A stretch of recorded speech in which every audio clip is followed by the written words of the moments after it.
Bonjour, nous sommes le dimanche 3 octobre 2021 avec euh, une journée, enfin je dirais plutôt une nuit qui s'est passée avec certains chamboulements parce que nous avons eu des pluies incessantes avec des trompes de pluie et des vents. Donc on a eu une mauvaise météo et cette matinée-ci, ben, ça s'est un petit peu, on a la calmie avec des fines pluies.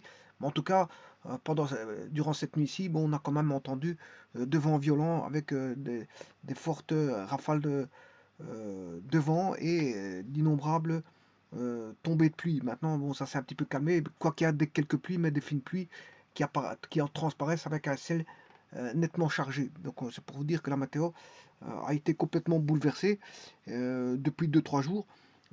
Alors que nous avions quand même connu une fin septembre avec une certaine forme d'aubaine, puisque on a pu euh,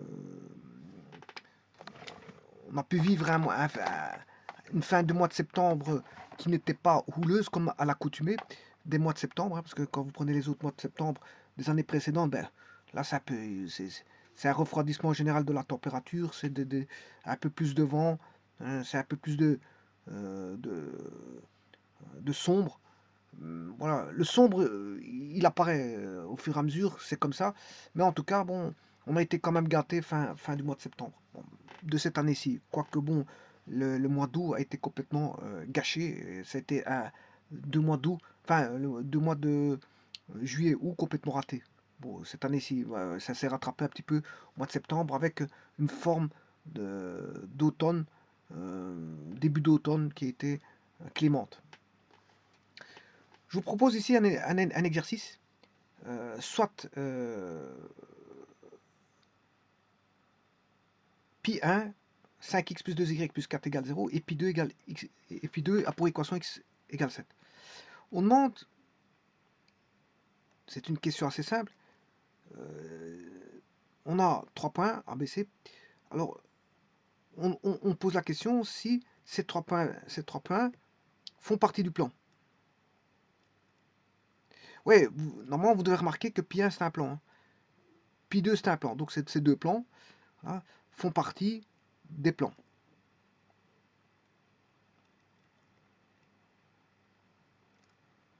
Pi 1, pi 2. Alors, vous allez me dire la question est facile. Oui, la question est facile, mais je vais le faire par 3 méthodes, dont une peut-être vous ne connaissez pas. Donc je vais vous la montrer.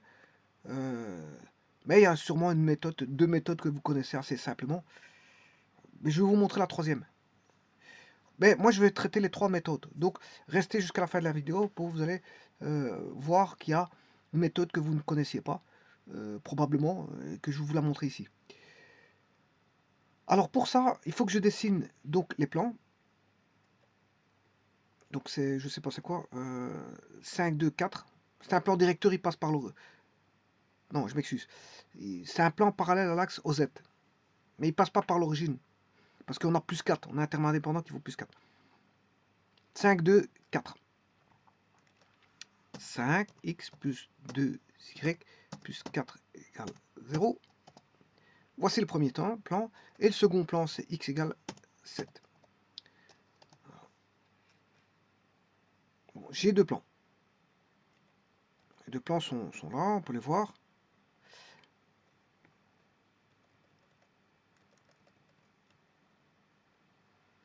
On a les 2 plans. Maintenant, je vais placer les points.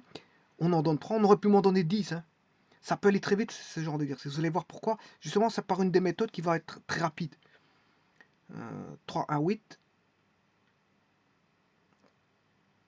3, 1, 8, 7, 4, 1 et 7, 10, 0. Notons A égale 3, 1, 8. B égale 7, 4, 1.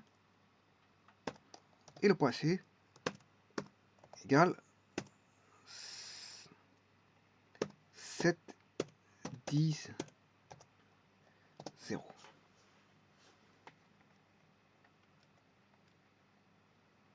Alors maintenant, la première méthode, elle est simple. C'est une méthode visuelle. Donc vous pouvez constater, soit le point appartient ou il n'appartient pas au plan. C'est visuel. C'est une méthode visuelle. Bon, la justification, c'est juste une justification qui est, on va dire, de type visuel. Donc, il suffit de bien tracer les plans. Une fois que vous avez tracé les plans, ben, vous regardez si les points appartiennent, enfin, les points appartiennent au plan. Ça, c'est la méthode visuelle. La seconde méthode, ben, c'est de remplacer. Ça, vous la connaissez aussi. Vous faites 5 fois 3 plus 2 fois 1 plus 4. Voilà. Et là, vous obtenez quelque chose qui est différent de 0. Donc, il n'appartient pas au plan. Donc, dès le moment où c'est différent de 0, ça n'appartient pas au plan.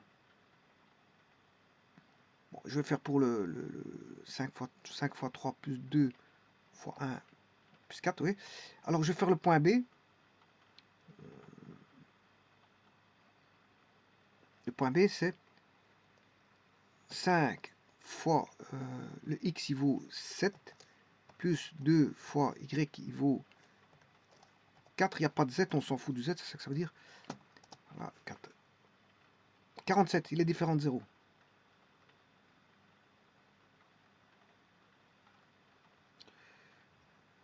Je prends le point C. Donc il est différent de 0, donc il n'appartient pas au plan A. Donc ni A, ni le point A, ni le point B n'appartiennent au plan A. Maintenant, voyons voir le point C. 5 fois 7 plus 2 fois 10 plus 4, 59. Aucun des points n'appartient au plan A. Maintenant, pour le plan B, ben, x vaut 7. Dès le moment où x vaut 7, ben, il appartient. Le y et z, on s'en fout. Hein. Peu importe le y et z. Donc, ça veut dire que là, B, il appartient au plan, et le C appartient au plan, mais pas le A. Bien sûr, au plan B. Hein. Maintenant, je parle du plan B. Alors maintenant, vous allez me dire, ouais, bon, ça, c'est la méthode visuelle. La méthode visuelle a été faite. C'est une méthode. Mais là, bon, pour justifier, bon, vous devez justifier, mais il faut pas avoir mis les plans, il faut avoir mis les plans correctement. Hein. La base de la construction doit être correcte. Placer les points correctement, les plans correctement. Là, on peut déduire quelque chose de vrai ou pas en fonction de vérités qui ont été placées. Parce que si vous placez un plan qui est mal placez un plan, vous placez mal un point, ben, c'est normal que là, si vous ne pouvez pas déduire quelque chose de quelque chose qui est faux, à la base d'une construction fausse. Une construction fausse, vous allez déduire quelque chose de vrai. C'est faux. Voilà. Voilà. On peut tomber sur quelque chose de vrai, mais là, c'est un coup de bol, comme on dit. Un coup de bol. On peut se tromper dans les calculs et retomber sur une bonne réponse par coup de bol. Ça peut arriver. Hein.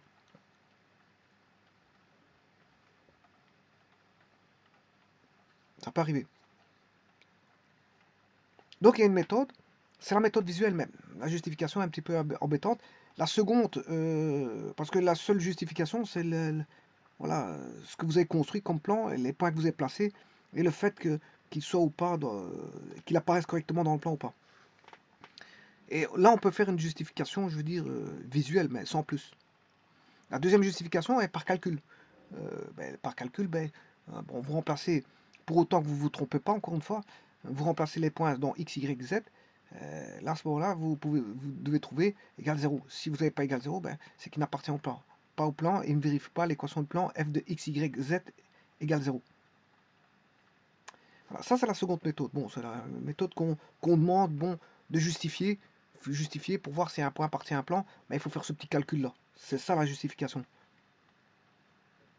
Un point appartient à un plan si il vérifie l'équation du plan. Donc il suffit de remplacer les valeurs dans l'équation du plan pour voir si il vérifie ou pas l'équation du plan. Et s'il vérifie, le point appartient au plan. S'il ne le vérifie pas, il n'appartient pas au plan. Et ça, c'est une justification. Il y a une troisième méthode qui est une méthode GeoGebra, purement GeoGebra. Donc c'est lui qui va faire ce calcul sans rien faire. Alors comment? Je vais vous montrer. C'est la troisième méthode. Vous tapez A. Vous allez chercher donc ABC ici. Vous prenez cross et voilà ceci, et vous allez chercher appartient. Appartient au plan A. Et là c'est faux. A n'appartient pas au plan A. Il vous le dit, il fait le calcul lui-même. Donc ça c'est par GeoGebra. Il vous dit, il n'appartient pas au plan A. Alors faisons le B par une duplication. Est-ce que B appartient à A? False. Est-ce que C, dupliquons, est-ce que C appartient à false? Et vous avez bien vu que les 3 points, aucun n'appartient au plan. Maintenant, je vais faire la même chose, je vais dupliquer par rapport au point B, au plan B, je m'excuse. C'est false.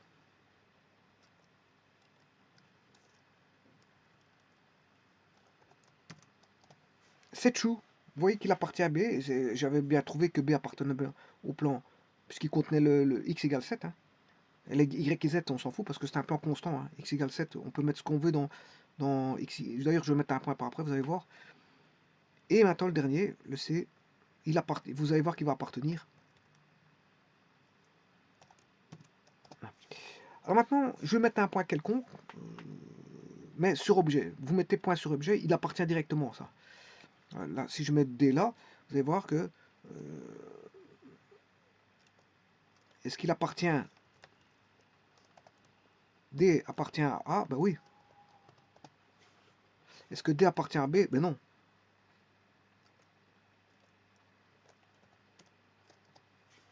Là. Alors je vais mettre un autre point ici, dans le plan x égale 7. Je vais mettre un point quelconque. Je vais attacher un point. Point sur objet. Voilà, point sur objet, l'objet c'est le plan. Je mets un point sur le plan. J'attache un point sur le plan. Donc il va être que sur le plan. Attaché, j'attache. Donc il est attaché, ils sont en lien, ils sont en liaison. Le point est sur le plan. Mais le plan x égale 7 bien sûr. Alors maintenant regardez bien. Je prends dupliquer. Est-ce que E appartient à B? Bien sûr que oui. Alors quand il dit true, ça veut dire oui. Hein. Quand il dit false, ça veut dire non. True, ça veut dire vrai. C'est vrai ou faux. Voilà, c'est une réponse booléenne. C'est une réponse booléenne. Est-ce que l'appartenance est un opérateur booléen, vrai ou faux, appartient ou n'appartient pas. Donc appartient, bien sûr, c'est en mathématiques, appartient, c'est ceci. Alors de deux choses l'une, soit il appartient pas. Donc c'est un opérateur booléen. Alors on pourrait écrire ceci, appartient égale true, voilà, et n'appartient pas égale false. Ça veut dire, quelque part, ça veut dire quoi? Ça veut dire que appartient est faux. Ça veut dire appartient est faux. N'appartient pas, c'est appartient est faux. Donc ça, qui n'appartient pas. Donc c'est un opérateur booléen, appartenance, qu'on peut traiter. Donc l'opérateur ensembliste d'appartenance à un ensemble. Parce que, bon, qu'est-ce que c'est que un point? Un point appartient à un plan. Un plan est un ensemble de points. Un plan est un ensemble de points. Comme une droite est un ensemble de points. Si ce n'est qu'une droite, c'est un ensemble infini de points suivant une direction donnée, ben, voilà, on a une infinité simple de points, alors que dans l'espace, on a, enfin dans le plan, on a une infinité double de points. Puisque en fait, on a deux directions. On a deux directions pour un plan. Donc, que ce soit le plan ou la droite, c'est un ensemble de points. Alors, un point isolé peut appartenir à une droite, donc à un ensemble de points. Ou un point peut appartenir à un plan ou un ensemble de points. Si ce n'est que la droite, c'est un ensemble de points à une seule direction. Par contre, le plan, c'est un ensemble de points défini par une infinité double de directions.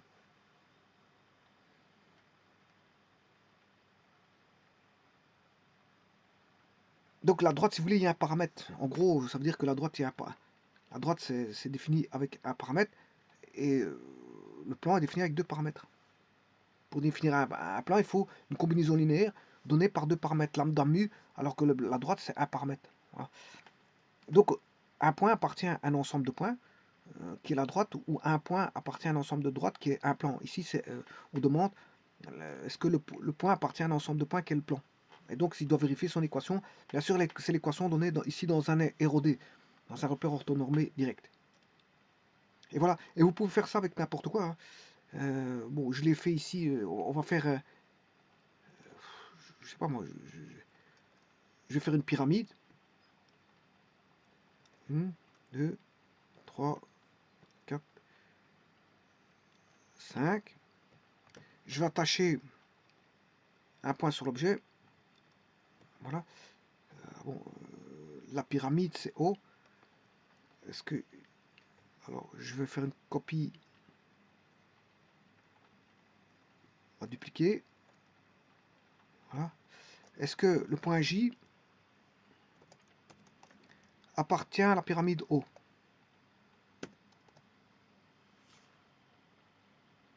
Bon, ici, il ne le prend pas. Pour une pyramide, il ne le prend pas. Il faudrait prendre une face.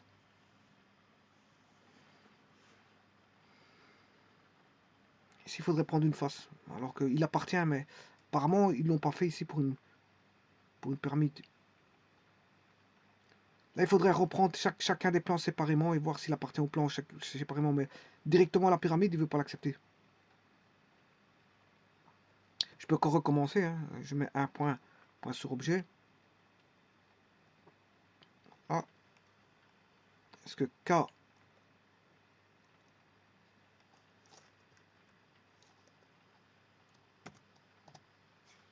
Ah, ici, il l'a pris. Il l'a pris parce que je l'ai mis sur un segment. Sur un segment de la pyramide. Mais tout à l'heure, à moins que tout à l'heure, le point n'était pas sur la pyramide. Point sur objet. Oui, là, il y est. Donc là, je vais regarder.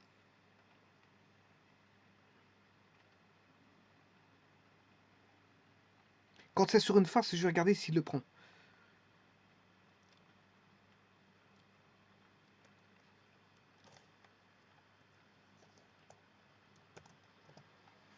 Voilà, quand c'est sur une face, il le prend pas.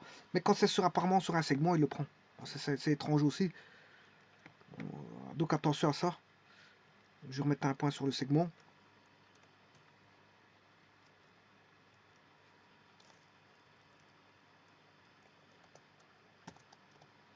Voilà, et là, il doit appartenir au segment. Lui, pour lui, il appartient à la pyramide s'il appartient à des segments, mais pas au plan. Mais c'est comme ça, c'est étrange. Mais c'est comme ça. Bon, c'est les programmations qui sont comme ça. Parce qu'en vérité, le point, là-bas, il vérifie bien l'équation de. Enfin, il vérifie bien la pyramide, hein. Il est bien dans la pyramide. Mais voilà, bon, ici, le problème, c'est que. Bon, ils peuvent pas faire dans les détails non plus, parce que en programmation, parce que ça prendrait voilà, des années de programmation pour faire un petit programme. Bon, c'est surtout ça le problème. Donc, ici, si vous le mettez sur un des sommets ou sur un segment, il dit qu'il appartient, mais sinon, il n'appartient pas. Alors que bon, quand il est sur une face, il appartient visuellement, mais pour lui, il n'appartient pas parce que par programmation, bien sûr, vous comprendrez que c'est faux ce qu'ils ont fait, hein. C'est faux, bien sûr, parce que si je mets un point sur la pyramide, ben, il appartient à la pyramide, hein. Voilà. S'il dit true, c'est faux ce qu'il raconte. Donc là, il faut faire attention aussi aux interprétations, parce qu'ils n'ont pas été au fin fond de la programmation, hein. Ouais, ils n'ont pas été au fin fond de la programmation, mais ils auraient pu programmer ça. Que quand on met sur une face, ben, s'il est sur la face, ben, il doit montrer qu'il doit dire qu'il appartient ou il n'appartient pas réellement. Mais s'il dit qu'il n'appartient pas, alors qu'il appartient.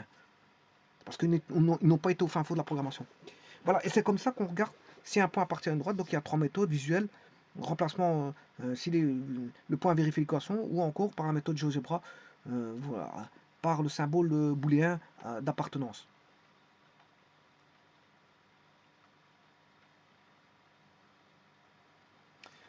Je vous remercie.